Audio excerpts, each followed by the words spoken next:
Oke, baik. Assalamualaikum dan salam sejahtera. Nama saya Abu Nawas bin Ambu Ase, pelajar daripada Open University Malaysia Cawangan Tawau dan mengambil kursus dalam bidang pengurusan. Jadi untuk video kali ini, ya, sama-sama kita bincang tentang satu topik berkenaan dengan komunikasi.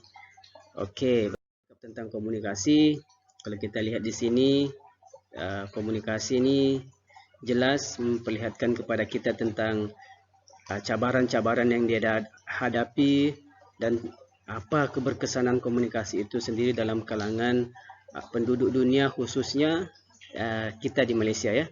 Jadi kita pergi kepada cabaran komunikasi antara budaya dan keberkesanannya dalam kalangan rakyat Malaysia. Oke, untuk cabaran-cabaran komunikasi itu mungkin kita boleh lihat di sini, ya. Pertama sekali adalah cabaran berkenaan dengan perbezaan bahasa. Lepas tu kita boleh cakap lagi tentang perbezaan budaya, dan cabaran yang seterusnya adalah perbezaan gaya komunikasi, ya. Jadi kita pergi kepada perbezaan bahasa. Okey, di Malaysia sahaja ni apa yang saya baca menurut dalam satu Google tu, ya, Malaysia ni terdapat sebanyak 137 bahasa yang ada. Tapi semua kita tahu yang kita sendiri pun sudah biasa menggunakan bahasa Melayu, Cina dan India. Itu antara 3 bahasa yang biasa kita guna. Namun apa yang kita boleh lihat dalam cabaran komunikasi ini adalah kesukaran kita untuk menguasai bahasa lain, sebab dalam kalangan kita ni hanya mampu menguasai antara 1 atau 2 bahasa sahaja. Jadi masing-masing kita ni selesa dengan bahasa kita sendiri, bahasa seharian kita. Ya, jadi cabaran di situ kita lihat tentang cara kita berkomunikasi dengan orang ni melalui bahasa kita sendiri.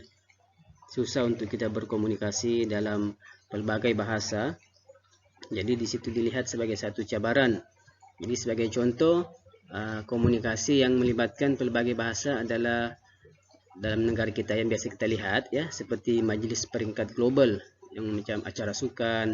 Jadi dalam majlis tu atlet datang dari pelbagai bahasa, dan daripada mereka untuk bersosialisasi ni susah macam mana mau bersosialisasi, berkomunikasi dengan rakan atlet yang lain. Jadi di situ dilihat sebagai satu cabaran. Dan yang kedua adalah perbezaan budaya.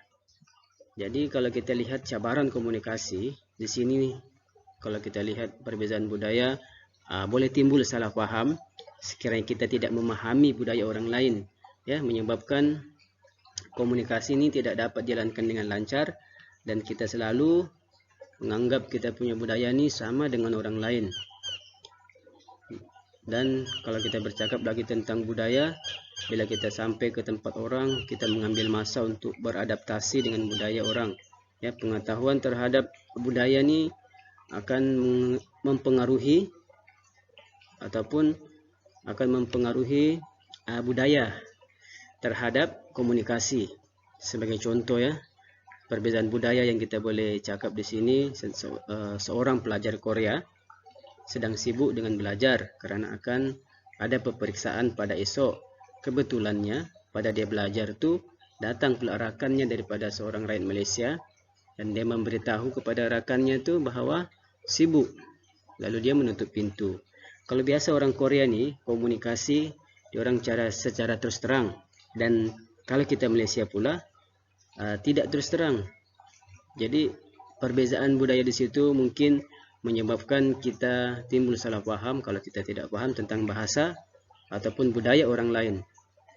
Okey, di situ kalau kita lihat cabarannya.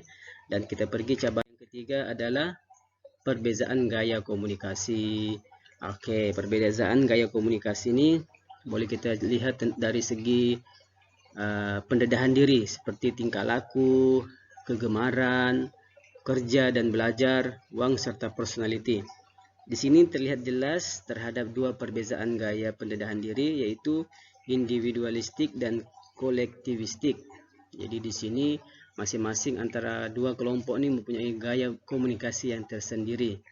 Jadi pertembungan antara 2 ni menyebabkan komunikasi itu tidak dapat dicapai objektifnya ya. Sebagai contoh, kita lihat di sini, seseorang ini suka berkongsi maklumat secara terus ketika berkomunikasi ya. Masa dia berkomunikasi itu susah ataupun dia tidak suka untuk kongsi secara terus untuk maklumat. Jadi menyebabkan orang ataupun kawan yang dia berkawan berkomunikasi itu tercari-cari ya, sampai kepada orang itu maklumat tidak lengkap. Jadi dia usaha untuk cari jalan penyelesaian macam mana untuk capai objektif sebenar bagi orang berkomunikasi ya. Dan kita pergi kepada, jadi kesimpulannya, setiap ruang dalam kita berkomunikasi ini adalah berpotensi terdedah dengan pelbagai jenis komunikasi. Namun semua itu boleh kita hadapi dengan memahami, mempelajari serta memilih saluran komunikasi dengan bijak dan untuk mewujudkan suasana komunikasi yang berkesan. Kita lihat selingan sedikit di sini ya.